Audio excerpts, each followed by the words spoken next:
Good morning student. पिछली video में मैंने आपको वॉइस का कॉन्सेप्ट दिया था कि how to change active to passive, किस तरह हम एक्टिव वॉइस को आइडेंटिफाई करते हैं, पहचानते हैं, और कौन कौन सा ऐसा एक्टिव वॉइस का सब्जेक्ट पैसिव में एजेंट के रूप में प्रयोग नहीं किया जाता है, जिसको हम लोग वैल्यू कहते हैं, उसका भी हम लोगों ने जिक्र किया था। किस तरह एक्टिव के सब्जेक्ट को पैसिव का एजेंट बनाते हैं, किस तरह एक्टिव वॉइस के ऑब्जेक्ट को पैसिव का सब्जेक्ट बनाते हैं, और किस तरह verb 1 is am are plus verb 3, verb 2 was were plus verb 3, verb 3 being plus verb 3, verb 4 being plus verb 4, verb 5 is am are plus verb 3 और मॉडल ऑक्सिलरी को हम लोग modal auxiliary plus be plus verb 3 में बदलते हैं जब active से passive में ट्रांसफ़र किया जाता है। आज हम लोग पढ़ेंगे कि सिंपल प्रेजेंट टेंस में कैसे हम लोग चेंज करते हैं। सिंपल प्रेजेंट टेंस का एसर्टिव, नेगेटिव, इंटरोगेटिव और WH वर्ड। जैसा कि हम लोग रूल जानते हैं, जैसे कि मैं पहले ही आपको इसका मंत्र बताया था, ओम वर्ब 1 इज एम आर स्वाहा, ओम वर्ब 2 वाज वेयर स्वाहा, ओम वर्ब 3 बीन स्वाहा, ओम वर्ब 4 बीन स्वाहा, ओम verb 5 is am are been is am are स्वाहा। यहाँ पर स्वाहा means the third form of verb, verb का थर्ड फॉर्म। तो यहाँ पर सिंपल प्रेजेंट में is am are plus verb 3 by agent. यहाँ पर हम लोग शुरू करते हैं एसर्टिव सेंटेंस को। एसर्टिव सेंटेंस का एक्टिव, जैसे कि people grow rice in Bihar. तो जब इस तरह का बड़ा सेंटेंस रहता है तो स्टूडेंट कंफ्यूज करते हैं, लेकिन यहाँ पर कंफ्यूज करने की बात नहीं है। बस हम लोगों को एक्टिव का सब्जेक्ट, वर्ब और ऑब्जेक्ट से मतलब है। तो here subject is people, grow verb, rice object. तो ये ऑब्जेक्ट पैसिव का सब्जेक्ट बनेगा। हियर राइस और grow is the first form of verb. Grow verb का फर्स्ट फॉर्म है, तो is am are according to subject और उसके बाद वर्ब 3, उसके बाद बाय एजेंट। तो चूंकि ये राइस है, सिंगुलर है, मटेरियल नाउन है, सिंगुलर ऑक्सिलरी का प्रयोग करेंगे और उसके बाद हम वर्ब का थर्ड फॉर्म का प्रयोग करते हैं। राइस इज ग्रोन, उसके बाद ये अदर वर्ड्स है इन बिहार। तो यहां पर बाय एजेंट का प्रयोग हम लोग नहीं करेंगे, पीपल नहीं लिखेंगे, क्योंकि हम लोग जानते हैं कि राइस लोगों के द्वारा ही उगाया जाता है। तो अगर हमें पता है कि ये काम किसके द्वारा होता है तो वहां पर हम एजेंट का प्रयोग नहीं करेंगे। जैसे कि थीप को पुलिस अरेस्ट करता है तो वहां पर बाय द पुलिस नहीं लिखेंगे। मरीज का इलाज डॉक्टर करता है तो वहाँ पर बाय द डॉक्टर नहीं लिखेंगे। और लोग ये काम करते हैं तो वहाँ पर बाय पीपल नहीं लिखेंगे। Here negative. अब नेगेटिव का active, as for example nobody teaches us. Here teaches us object, ये ऑब्जेक्ट सब्जेक्ट बन जाएगा पैसिव का। तो पैसिव का सब्जेक्ट बन गया, अस चेंज इनटू वी। यहाँ पर अस ऑब्जेक्टिव केस है, इसका नॉमिनेटिव केस होगा वी, और वी के अनुसार इज एम आर में से कोई एक के, तो यहाँ पर हम आर का प्रयोग करेंगे। और उसके बाद यहाँ जो मेन वर्ब है, मेन वर्ब का हम थर्ड फॉर्म का यूज करेंगे। Here main verb is teach, तो यहाँ पर हम टीच का थर्ड फॉर्म टाउट लिखेंगे। और सॉरी, यहाँ पर एक चीज हम लोगों ने मिस्टेक कर दिया कि यहाँ पर एक निगेटिव है नोबडी, तो जहां भी नेगेटिव होगा सब्जेक्ट तो उसके लिए हम एक नॉट का प्रयोग करेंगे, यहां पर नॉट, वी आर नॉट। उसके बाद टीच का थर्ड फॉर्म टाउट, तो यहां पर हम एजेंट का प्रयोग नहीं करेंगे क्योंकि यहां पर स्पष्ट नहीं हो रहा है कि ये काम किसके द्वारा नहीं होता है। उसके बाद और एक निगेटिव देख लीजिए, जहां पर डज नॉट और डू नॉट का प्रयोग होता है।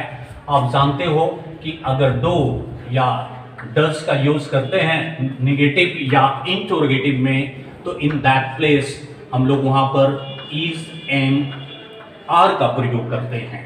तो negative edge for example he does not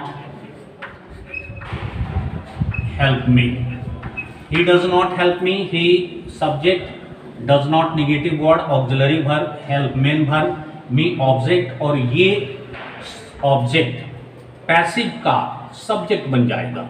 तो मी का नॉमिनेटिव केस आई होगा, आई के अनुसार डज के जगह पर हम एम का प्रयोग करेंगे, ये नॉट है, नॉट के जगह पर नॉट का प्रयोग करेंगे, हेल्प के जगह पर वर्ब थ्री का प्रयोग करेंगे क्योंकि किसी भी पैसिव में हम वर्ब थ्री का ही प्रयोग करते हैं, और इससे ऑब्जेक्ट के जगह पर इस सब्जेक्ट को कन्वर्ट करते हैं। तो यहां पर ही सब्जेक्टिव केस में है, जब इसको ऑब्जेक्ट के रूप में एजेंट बनाएंगे तो बाय हिम हो जाएगा। अब एक इंटरोगेटिव सेंटेंस की हम बात करेंगे। यहां पर इंटरोगेटिव सेंटेंस, आप जानते हो कि कोई भी इंटरोगेटिव सेंटेंस ऑक्सिलरी वर्ब से शुरू होता है। तो ऑक्सिलरी वर्ब से शुरू होने वाले को हम इंटरोगेटिव सेंटेंस कहते हैं, जैसे कि डू यू हेल्प मी। तो यहां पर आपने देखा कि डू यू हेल्प मी ये इंटरोगेटिव है। तो जब इंटरोगेटिव होता है, डू डज से शुरू होता है सिंपल प्रेजेंट को, तो पहले हम सब्जेक्ट देखेंगे, फिर वर्ब देखेंगे, फिर ऑब्जेक्ट देखेंगे। ये ऑब्जेक्ट पैसिव का सब्जेक्ट बन जाता है। तो मी जब सब्जेक्टिव फॉर्म में आएगा तो आई हो जाएगा, और according to I do does के जगह पर इज एम आर का प्रयोग होता है। मैंने बताया कि कोई भी ऑक्सिलरी कोई भी इंटरोगेटिव सेंटेंस ऑक्सिलरी से शुरू होगा, तो अगर पैसिव में चेंज करेंगे तब भी वो ऑक्सिलरी से शुरू होगा। तो यू के जगह पर आई। अब हेल्प है, हेल्प का थर्ड फॉर्म हेल्प्ड, और मी के जगह पर यू, मी यू के जगह पर आ गया। अब यू मी के जगह पर आएगा एजेंट बनकर, तो ये हो जाएगा। अब WH वर्ड हम लोग पढ़ेंगे इसमें। तो WH वर्ड आप जानते हो कि WH word what, when, why, how, who, which, ये WH वर्ड है। और WH वर्ड का जगह नहीं बदलता है, जहां पर WH वर्ड होगा वहीं पर जब हम उसको कन्वर्ट करेंगे पैसिव में तो एज इट इज लिखेंगे। As for example why do you teach me.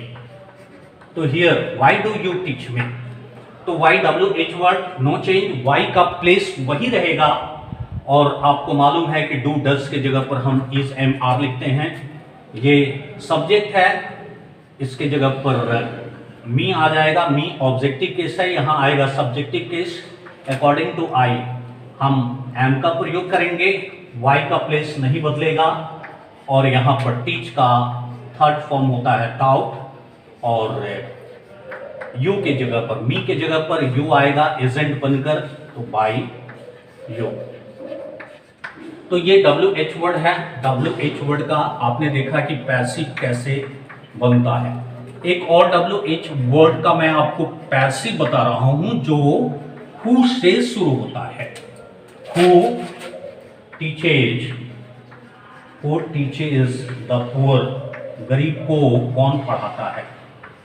तो यहां पर हु, और हु के बाद में देखिए यहां पर डू और डज का प्रयोग नहीं किया गया है। तो यहां पर हु को हम दो रूप में मानते हैं, एक हु WH वर्ड है और दूसरा हम उसको एक सब्जेक्ट के रूप में भी मानते हैं। तो अगर हम उसको सब्जेक्ट के रूप में मानते हैं तो अगर ये पैसिव में चेंज होगा तो पैसिव का ऑब्जेक्ट हो जाएगा, यानी कि हु पैसिव में एजेंट बन जाएगा तो हु का बाई हुम हो जाएगा अगर हम इसको सब्जेक्ट मानते हैं। लेकिन ये WH वर्ड है और WH वर्ड का जगह नहीं बदलता है, that is why we put here by whom, इसलिए हम यहां पर बाई हुम रख देते हैं, बाई हुम।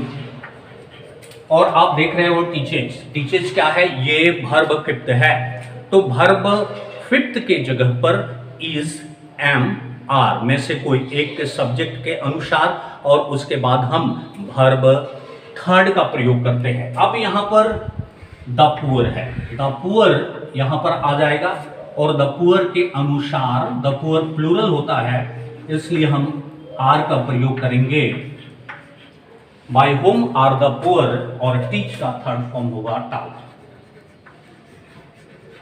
इसको हम दूसरे ढंग से भी बना सकते हैं, हु से भी बना सकते हैं, हु और टीच के जगह पर is am are plus verb 3, तो ये ऑब्जेक्ट इसका सब्जेक्ट बन जाएगा।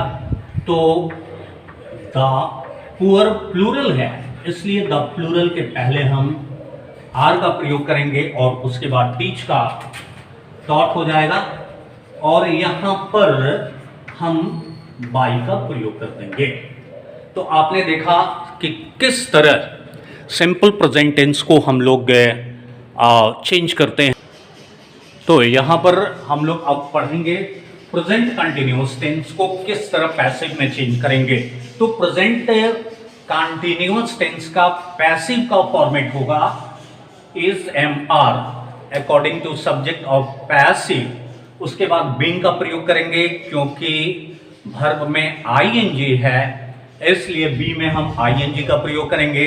और आप जानते हो कि हर एक टेंस का मेन वर्ब थर्ड फॉर्म में चेंज हो जाता है, तो यहां पर थर्ड फॉर्म में चेंज होगा, उसके बाद बाई एजेंट।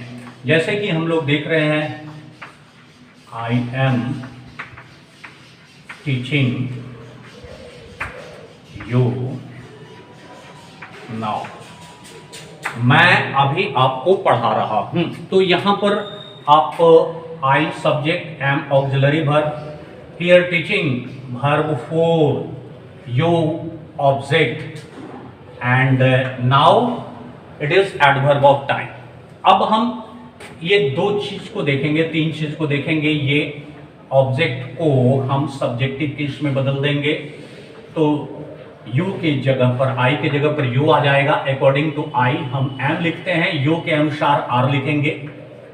और उसके बाद यहां पर टीचिंग है, आईएनजी फॉर्म लिखा हुआ है, तो इज एम आर के बाद हम बीइंग का प्रयोग करेंगे। ऐसे भी आईएनजी है तो बी में हम आईएनजी लगाएंगे और उसके बाद टीच का थर्ड फॉर्म टाउट, तो you are being taught by. अब ये सब्जेक्ट इसका एजेंट बन जाएगा, बाय आई का mean now, you are being taught by me now. अब निगेटिव का एक्टिव, जैसे कि he is not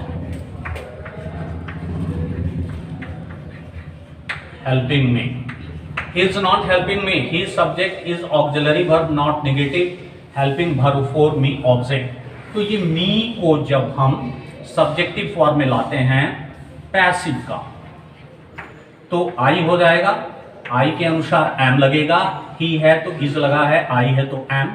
negative word not, helping में आईएनजी है इसलिए हम लोग यहां पर बीइंग का प्रयोग करेंगे और हेल्प का वर्ब 3 हेल्प्ड, और मी के जगह पर ही चला जाएगा एजेंट के रूप में, तो ही का हिम हो जाएगा। इंटरोगेटिव, अब इंटरोगेटिव में देखें हम इंटरोगेटिव का एक्टिव, जैसे कि people are helping the poor, यहाँ पर पीपुल सब्जेक्ट हो गया और auxiliary verb helping verb for the poor object. तो ये ऑब्जेक्ट को यहाँ पर सब्जेक्ट बनाएंगे जब इसका पैसिव में चेंज करेंगे द पुअर।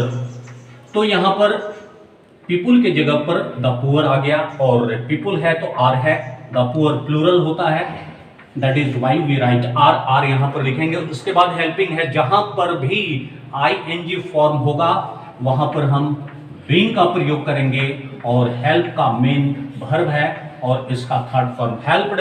और अब पुअर के जगह पर हम यहाँ पर एजेंट का प्रयोग नहीं करेंगे क्योंकि लोग गरीबों की मदद कर रहे हैं, तो गरीब की मदद की जा रही है, तो यहाँ पर लिखने की जरूरत नहीं है पीपुल के द्वारा, क्योंकि पीपुल कहने से किसी खास व्यक्ति का बोध नहीं होता है। ये एक वैग्यू सब्जेक्ट है, अस्पष्ट सब्जेक्ट है, इसलिए यहां पर हम एजेंट का प्रयोग नहीं करेंगे। अब यहां पर हम WH वर्ड देखते हैं। Why are they